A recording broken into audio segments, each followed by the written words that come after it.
प्रभु को, वो कोई अपमान के लिए नहीं कह रहे है, पर स्नेह को कह रहे है। और जो आप प्रभु को कह रहे है वो सम्मान के लिए नहीं कह रहे है, कोई न कोई कटाक्ष से कह रहे हो प्रभु को आप। यहां तक की बात करते हैं नहीं, क्योंकि स्नेह समान है और स्नेह में सम्मान को प्रश्न इतना बड़ा नहीं है, गौण हो जाए, पर वापस स्वभाव सम्मान को है, या के लिए स्वभाव के अनुरूप वो सम्मान देवे है, पर वो सम्मान देते हुए भी वहां में भाव जो है वो तू को ही है, भाव आपको नहीं है।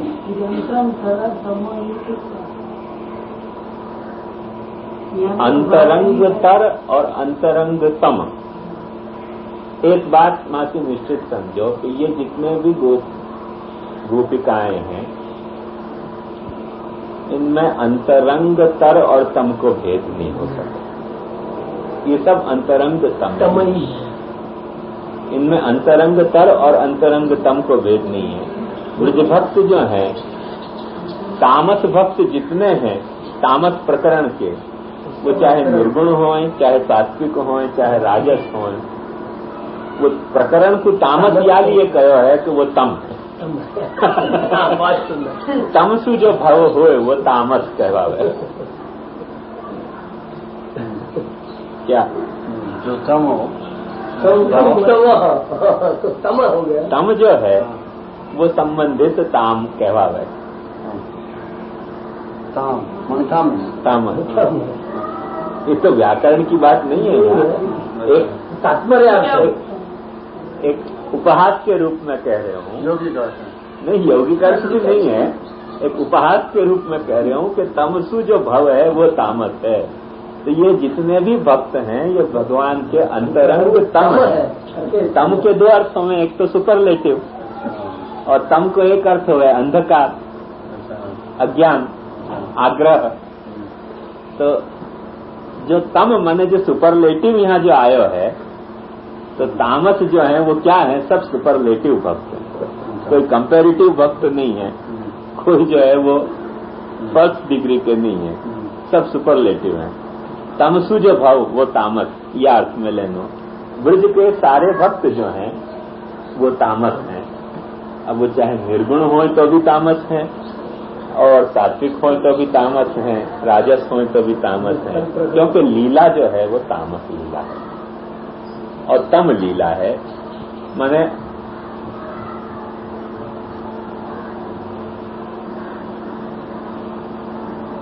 शायद चैतन्य संप्रदाय को एक श्लोक है, रूप गोस्वामी को है कि जीव सनातन को है या जीव को मुझको ख्याल नहीं, कि हरि पूर्णः पूर्णतरः पूर्णतमः।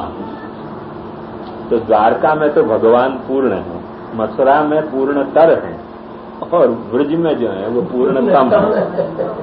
तो पूर्णतम से जो संबंधित लीला है वो तामस लीला है। हाँ, हरि जो है वो पूर्ण, पूर्णतर और पूर्णतम, तो हमें पूर्णतम हरि जो है। अब पूर्ण को तर और तम क्या हो गए, ये कहने जाओगे तो कहीं नहीं जा सकते। पूर्ण को पूर्णतर क्या और पूर्णतम क्या?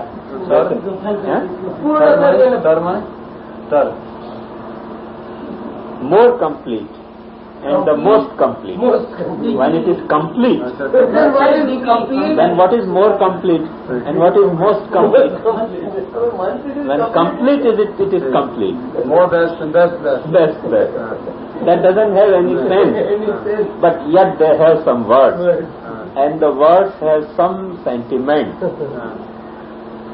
which can be felt but which cannot be defined. Clear? और या अर्थ में हरि जो है वो गोकुल में जो हरि है वो पूर्णतम है, वो पूर्णतर नहीं है, वो पूर्ण नहीं है, केवल पूर्णतम है। और पूर्णतम से संबंधित जो भी लीला है वो तामस लीला है, तम से संबंधित लीला तामस लीला है। ये आप निश्चित समझो।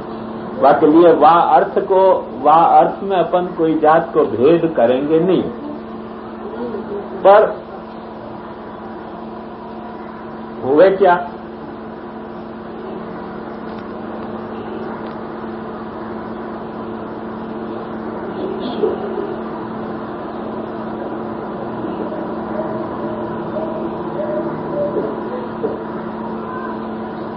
कि जैसे आलंबन विभाव और स्थायी भाव की शोभा परस्पर है, एक को छोड़ के दूसरे में नहीं हो सके है। जा वक्त आलंबन विभाव पर दृष्टि जाए, बा वक्त स्थायी भाव पर न जाए दृष्टि, और जा वक्त स्थायी भाव पर दृष्टि जाए, बा वक्त आलंबन विभाव पर न जाए दृष्टि, तो न जाए। और वहां मस्ती में भक्त चाहे जो भी कछु बोले, वो सब मधुर है और वो सारी बातें सत्य हैं, जहां तक वो अपनी दायरे में वो वाक्य है। कल में अपने जैसे आलंबन विभाव को जा वक्त अनुभव हो रहे है, जैसे फॉर एग्जाम्पल आलंबन विभाव माने प्रभु, स्थायी भाव माने स्नेह। तो जा वक्त प्रभु को अनुभव हो रहे है, वह वक्त स्नेह पर दृष्टि न जाए। वह वक्त चाहे तो जीव जो है वो मान करे, भक्त मान करे जो स्नेह के विपरीत भाव है, रोष करे जो स्नेह के विपरीत भाव है। अब चाहे मान करे, चाहे रोष करे, चाहे ईर्ष्या करे, जो भी करे वो संगत है सब, क्योंकि आलंबन विभाव सामने है। ख्याल में है? तो स्नेह की परवाह नहीं करे, रोष कब कर सके? भक्त भगवान पे रोष कब कर सके? कि जब वाकु अपने स्नेह की परवाह नहीं हो। पर स्नेह की परवाह कितनी देर नहीं, जितनी देर प्रभु सामने हो इतनी देर। यदि प्रभु तिरोहित हो जाए, मैंने अत्यधिक मान कियो या अत्यधिक रोष कियो और प्रभु तिरोहित हो जाए, तो फिर स्नेह के सिवाय चारा ही क्या है? चलना। तो स्नेह से लापरवाह कितनी देर रह जा सके? जितनी देर प्रभु सामने है उतनी देर, क्योंकि उतनी देर प्रभु के सामने होने की मस्ती है ना। प्रभु के सामने होने की मस्ती है या स्नेह की सु लापरवाह हो सके। सामने होने की मस्ती जरा भी खंडित भई, फिर स्नेह से लापरवाही चल नहीं सके। लापरवाही माने carelessness. You can afford to be careless about your love when the lovable object is before you. हो जाने तब तो लापरवाही Then you can't afford it. क्या? उसके बाद लापरवाही नहीं चल सकती है, उसके बाद लापरवाही चल नहीं सके, क्योंकि वाके बाद यदि लापरवाही चली तो रसाभास है। ख्याल में? अभी कल या परसों तुम पूछ रहे थे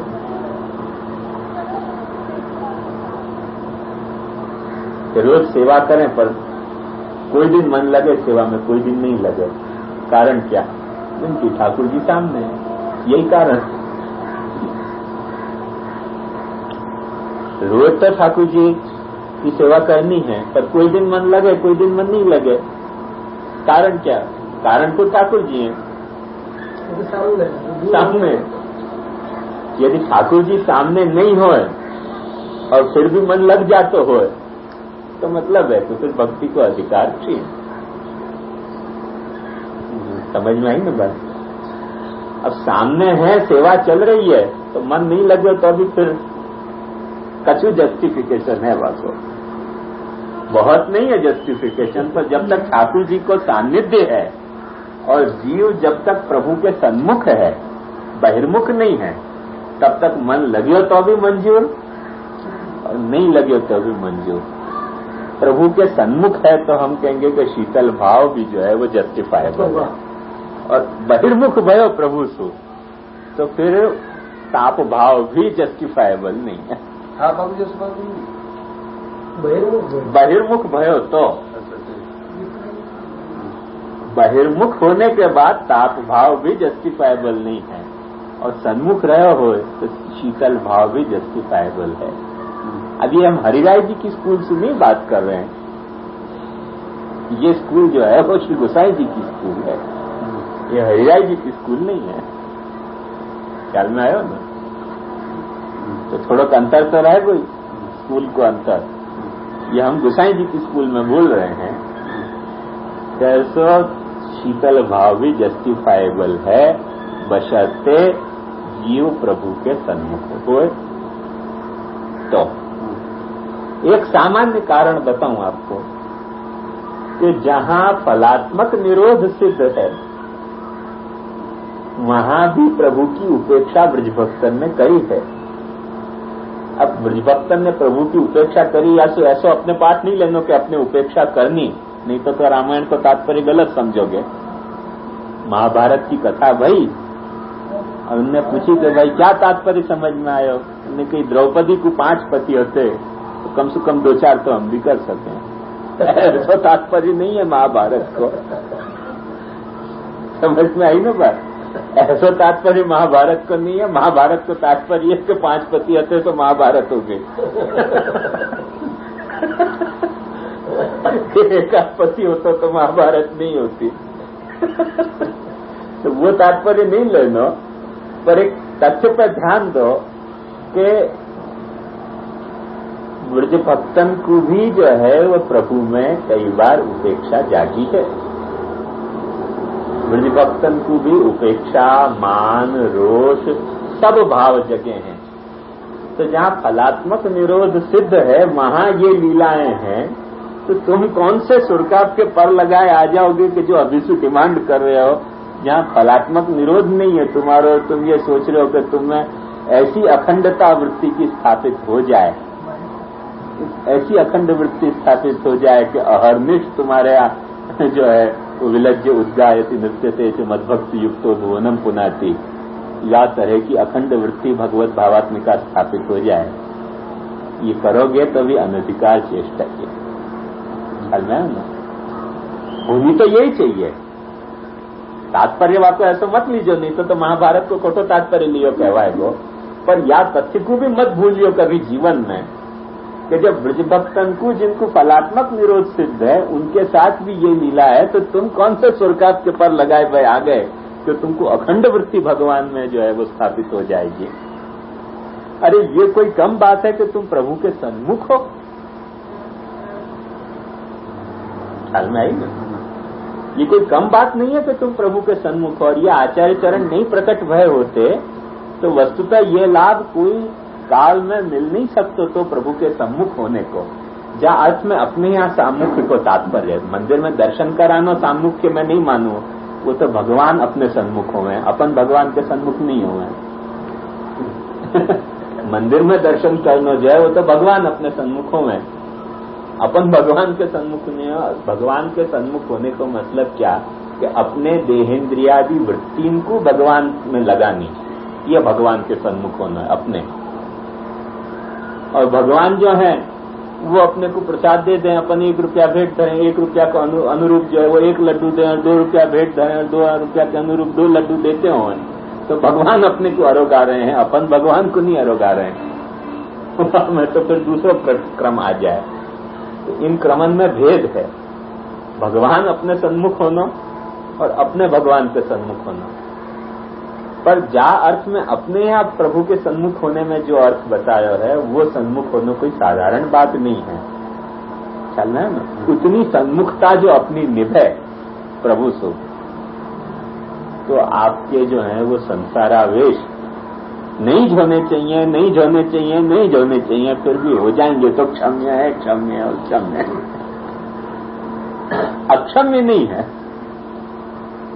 क्षम्य, पार्डनेबल। नहीं झोने चाहिए फिर भी पार्डनेबल है, यह बात कभी मत भूलिए।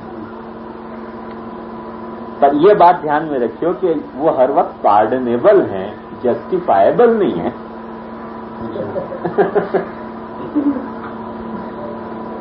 जस्टिफाएबल होना और पार्डनेबल होने में थोड़ा अंतर है। क्षम्य होना और योग्य होना क्या में अंतर है।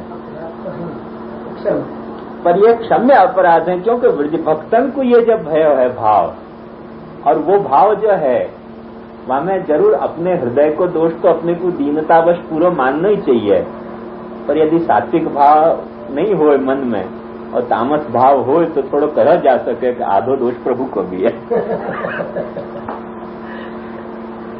यदि थोड़ा तामस भाव की लैंग्वेज अपन भाषा अपना लें तो निश्चित कहा जा सके कि वहां में थोड़ा दोष प्रभु को भी है, और वो दोष जो प्रभु नहीं रखें तो विप्रयोगानुभव को कोई अपने जीवन में तो प्रसंग ही नहीं उपस्थित होगा।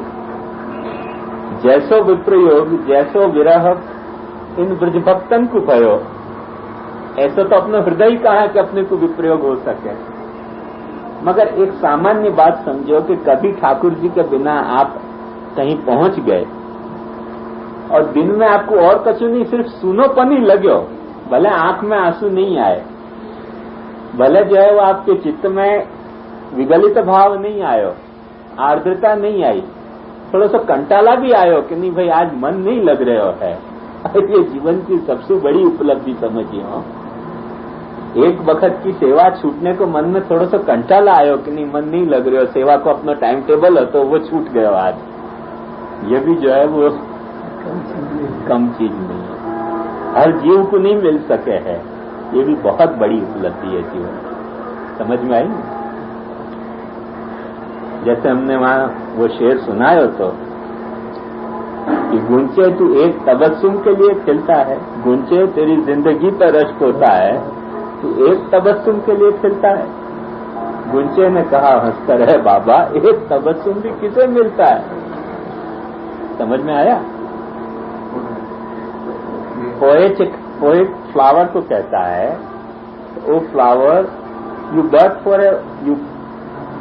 For only one smile, only for one smile. And then flower replies that just think that who gains the one chance of one smile in his life. This one smile is the rarest thing to have in one's life. गुंचे तेरी जिंदगी पर रश्क होता है, तू एक तबस्सुम के लिए खिलता है। गुंचे ने कहा हंसकर है बाबा, एक तबस्सुम भी किसे मिलता है? हर एक को तो नहीं मिलता है ना। ये एक स्माइल जो है, जिस स्माइल के लिए जिस स्माइल के रूप में फूल खिलता है वो हर एक को तो नहीं मिलता। तो इतनों से जो सूनोपन अपने को फील हो गए है, ये अपने जो माजना देखो तो वह हिसाब से तो बहुत बड़ो अचीवमेंट है। या को उल्टो अर्थ मत ले लीजिए महाभारत की तरह कि बस इतने से ही संतुष्ट हो जानो। यदि संतुष्ट हो जाते हो तो ये समझियो कि ये जो है वो पुष्टि नहीं है, पर जो उपलब्धि है वह को इनकारने की वृत्ति भी खराब है। जो उपलब्धि है वह को रैलिश करना सीखो, माने अपना जो अचीवमेंट है उसको रैलिश करते आना चाहिए। And you must have a crave for more achievement. But the achievement that you have already made, you must be in position to relish it. If you can't relish, the charm of the achievement is gone. तो जो भी छोटो या बड़ो जो भी achievement है उसको relish करते आना चाहिए और फर्दर अचीवमेंट के लिए मन में माने एक मनोरथ पूर्ण भयो तो 10 मनोरथ पैदा होने चाहिए। पर जो एक मनोरथ पूर्ण भय होगा कि आपने उपेक्षा करी तो आपके 9 मनोरथ फिर पूर्ण नहीं होंगे। एक मनोरथ जो आपको पूर्ण भय होगा, आपको आपने रैलिश नहीं किया, आपको आपने मान्यो नहीं, अपने हृदय से आपको बधायो नहीं, तो आगे क्या चलेगा? एक लिए अपने यहाँ ठाकुर जी के जन्म के पहले बधाई बैठ जाए। मैंने जब अपने को आशा बंध जाए कि फल प्रकट होने वाला है तब से बधाई शुरू हो गए। ये बात को याद दिलाने के लिए कि भाई क्या चीज होने वाली है, तो आशा से बधाई शुरू हो गए, फल तो फिर लीला शुरू हो जाए। तो बधाई तो आशा से शुरू हो गए। और जन्माष्टमी के दिन ख्याल हो तो अपने आप वो थाली जो बजे तो 10-15 दिन पहले से ही बजने लग जाए, जो पुत्रोत्सव के दिन बजनी चाहिए। क्योंकि आशा आई ये कोई कम बात है। हाँ, बजे के नहीं, वहां का नियम ऐसा है कि जब पुत्र जन्मे तब थाली बजे। अपन पुत्र जन्म की आशा में थाली बजावे, क्योंकि पुत्र जन्म की आशा भाई ये कोई साधारण बात है। कौन को हो गया आशा? रोते रहे लोग जिनको आशा ही नहीं हो गया ना। तो यही कोई कम अचीवमेंट नहीं है कि अपने को आशा भाई अपने मन में ये सूनोपन आयो कि आज सेवा नहीं मिली, आज टाइम टेबल में कुछ मिस हो रहा है। इतना अधिकार तो बहुत बड़ा अधिकार है यदि सोचोगे। इतना अधिकार मिले तो आपको मानो, खूब आनंद से मानो और आगे बढ़ने की कोशिश करो। बाकी निंदा मत कर दो कैसे ये क्षुद्र अधिकार है। ये क्षुद्र अधिकार नहीं है, ये बहुत बड़ा अधिकार है यदि समझ पाओ तो। ख्याल में आई ना बात? तो या तरह से जो भगवत भाव है वह भगवत भाव में जो तामस भाव है अथवा जो निर्गुण भाव है वो तो अपने अपने स्वभाव के तामस सात्विक माने सगुण भाव, जाके अंतर्गत तामस सात्विक राजस भाव है, ये तो स्वभाव के कारण प्रकट हो रहे हैं। ऐसे ही निर्गुण भाव भी जो है वो स्वभाव के कारण प्रकट हो रहे है। पर इन सारे सगुण और निर्गुण भावन के बीच में जुड़े भयो एक जो स्नेह भाव है वो तो सबको समान है, सबको अखंडित है और सबको समान रूप से तीव्र है। वहां में कोई जात को अंतर है नहीं। या के लिए इनकी जब पारस्परिक तुलना या तोल इनकी करने जाएंगे कि कौन सा भाव भारी या कौन सा भाव वो, तो स्थिति कैसी होगी? तो जैसे संयोग में अपने को विप्रयोग अच्छा लगे, मैंने मीठो खा रहे हुए तो थोड़ा खारो फीको अच्छा लगे, और खारो फीको और तीखो खा रहे हो